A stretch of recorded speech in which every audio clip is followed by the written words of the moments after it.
Assalamualaikum warahmatullahi wabarakatuh.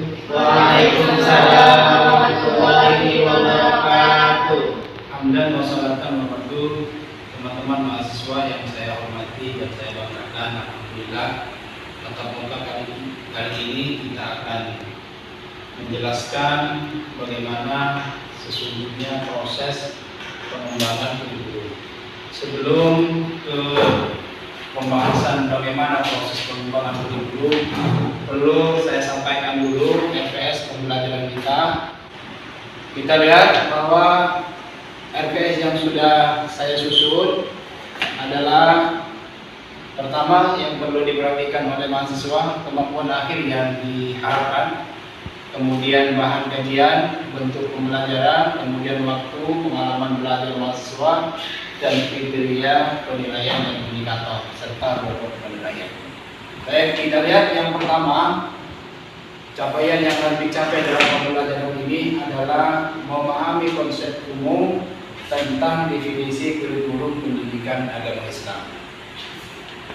Bahan kajian definisi kurikulum pendidikan Islam, kemudian menjelaskan bagaimana perbedaan pengertian perubahan kurikulum, pengembangan kurikulum, dan penerapan pengembangan kurikulum serta penyempurnaan kurikulum.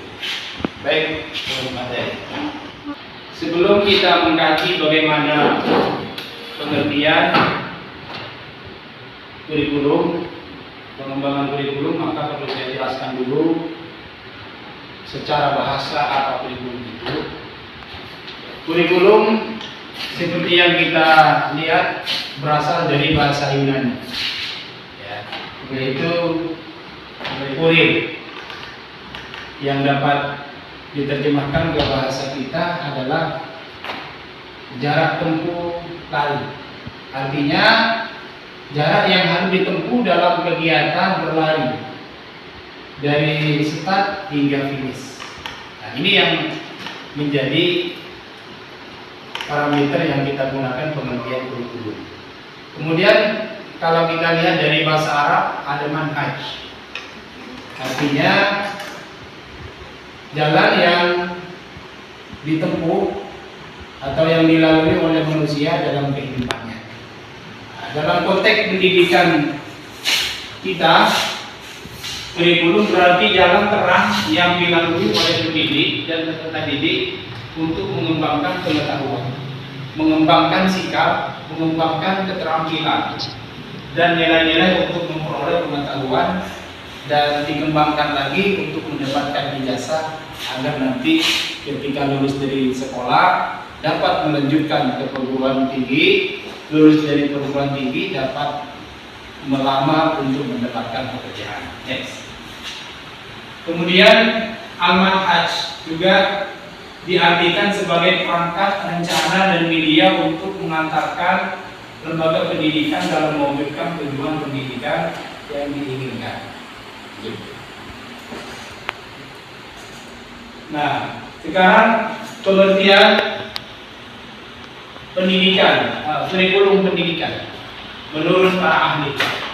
Pertama, betul mengartikan bahwa pengembangan kurikulum menekankan pada sebuah pengalaman yang ditawarkan kepada peserta didik di bawah pimpinan sekolah atau perguruan tinggi.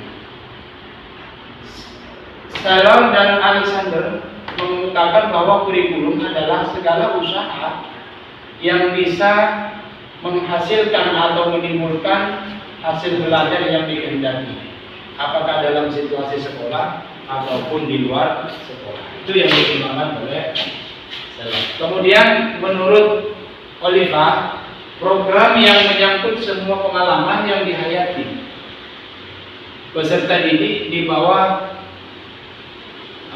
pengarahan sekolah, di bawah bimbingan sekolah. Kemudian bagaimana kurikulum menurut Undang-Undang Pendidikan kita tahun 2020, tahun nomor 20 tahun 2003, bahwa seperangkat rencana dan pengaturan mengenai tujuan, isi, dan bahan pelajaran serta cara yang digunakan sebagai pedoman penyelenggaraan kegiatan pembelajaran untuk mencapai tujuan pendidikan tertentu. Nih, arti pengembangan kita lihat. Tadi pengertian kurikulum menurut ahli. Sekarang bagaimana definisi pengembangan kurikulum?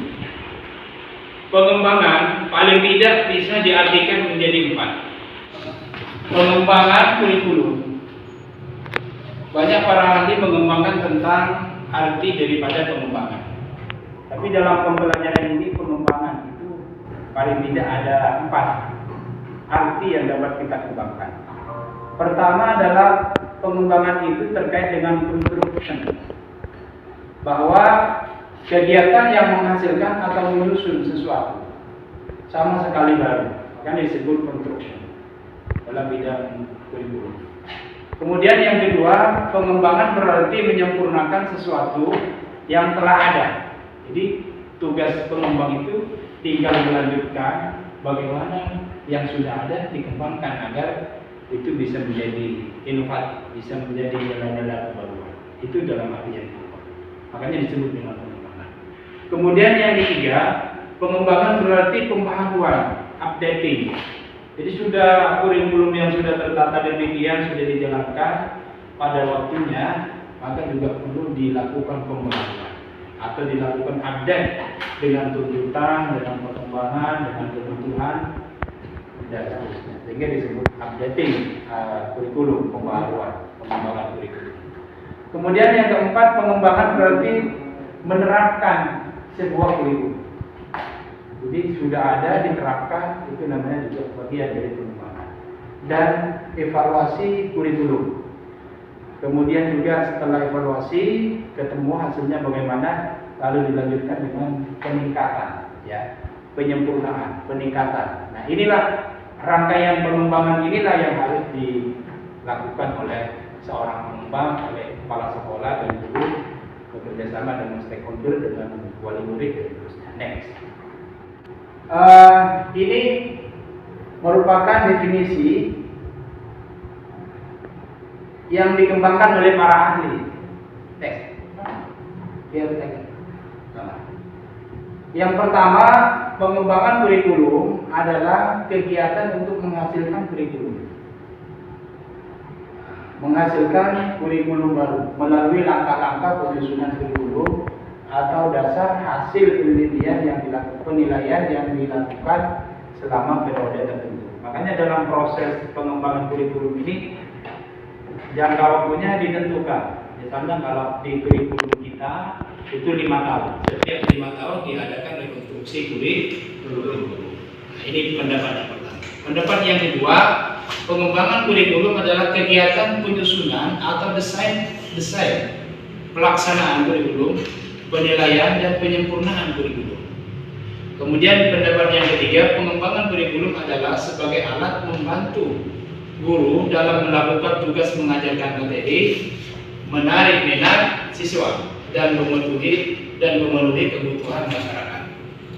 Yang keempat, pengembangan kurikulum adalah pengembangan komponen yang membentuk sistem kurikulum, yakni tujuan, bahan, metode peserta didik, pendidik, media, serta lingkungan agar kurikulum berjalan sesuai dengan harapan, sesuai tujuan yang sudah dirumuskan bersama pihak sekolah dan wali murid. Nah, ini yang sering kita kemukakan, bahwa bagaimana kita memiliki kurikulum yang bagus, sekolah yang bagus, maka yang tujuan ini perlu dirumuskan. Bagaimana proses pembuatan tujuan sekolah kurikulum? Pertama adalah membuat tujuan yayasan. Tujuan yayasan diturunkan menjadi tujuan sekolah.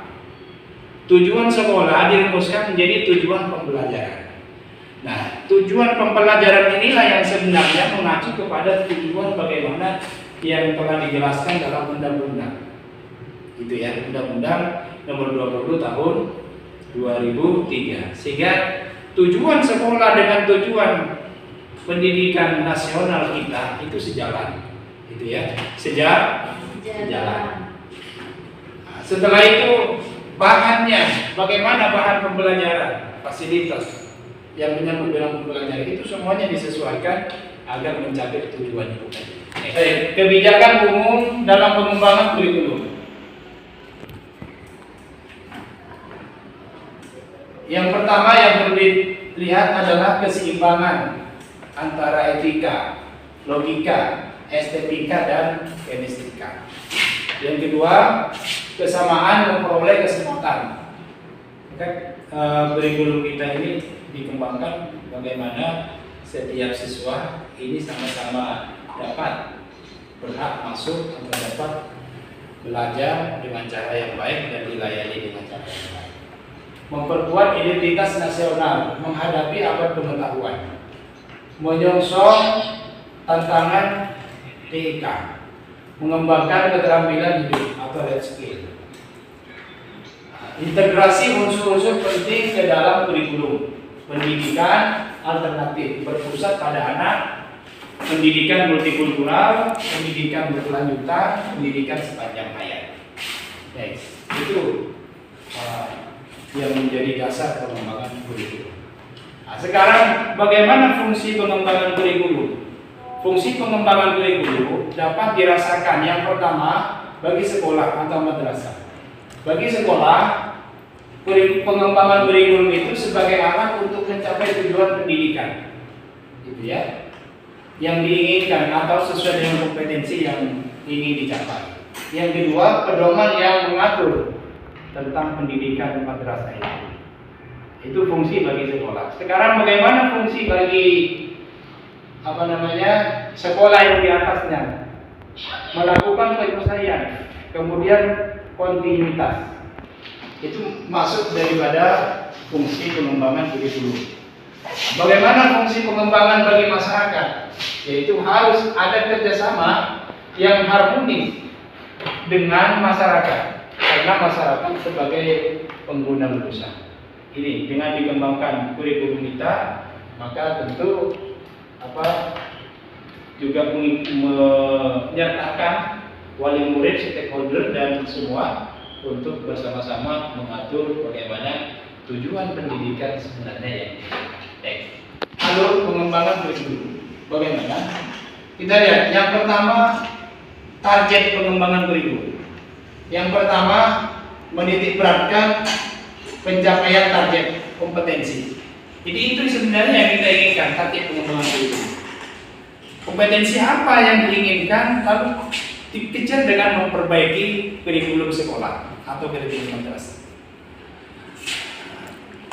Jadi bagaimana siswa menguasai materi pelajaran yang diprogramkan di sekolah, tentu materi itu telah sesuai dengan tujuan pembelajaran, tujuan sekolah, dan tujuan yayasan, serta tujuan pendidikan nasional kita.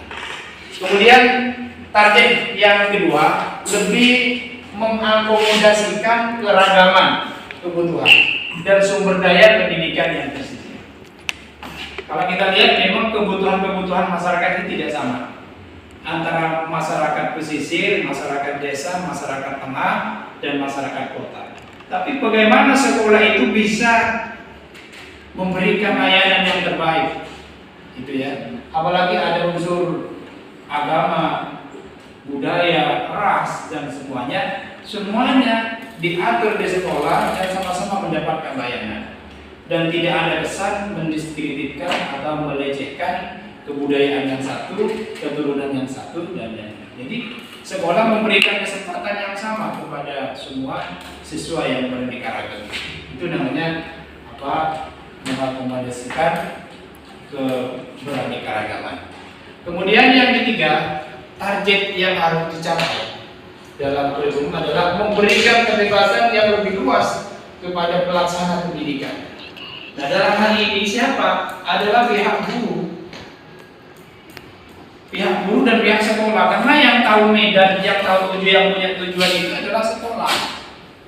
Nah, tapi tidak kalau di kita itu guru tidak dikasih kesempatan, kecil sekali untuk diberi kesempatan mengembangkan kurikulum. Kenapa ini terjadi? Ya mungkin karena kepercayaan dinas, kepercayaan pemerintah, mungkin kompetensi guru kurang layak, tidak. Kebebasan yang lebih luas kepada pelaksana pendidikan.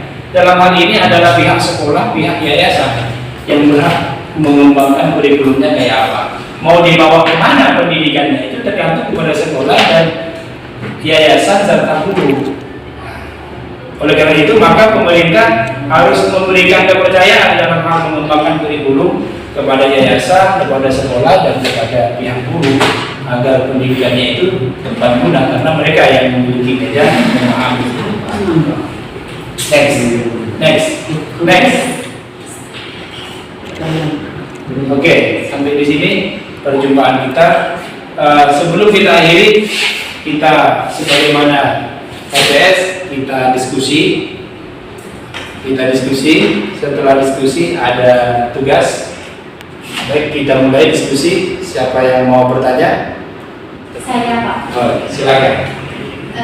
Semisal ya Pak, di suatu madrasah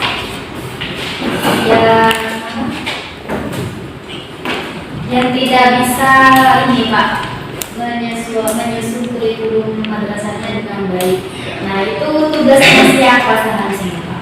Kepala sekolah atau? Ya, baik. Kewajiban menyusun kurikulum adalah yayasan, kepala sekolah, dan guru, serta melibatkan stakeholder sebagai pengguna lulusan. Nah, andaikan yayasan dan pihak kepala sekolah dan stakeholder itu tidak mampu meluluskan, maka mengundang konsultan, gitu ya, mengundang konsultan untuk mengarahkan bagaimana kurikulum seharusnya dikembangkan. Tentu pengembangan kurikulum itu melihat tujuan, visi misi yang dikehendaki oleh sekolah itu sendiri, sebagaimana di awal, gitu ya. Baik, terima kasih atas pertanyaannya. Kemudian tugasnya adalah mahasiswa membuat riset mini, meneliti tentang tujuan, visi misi sekolah dan proses pengembangannya di sekolah masing-masing.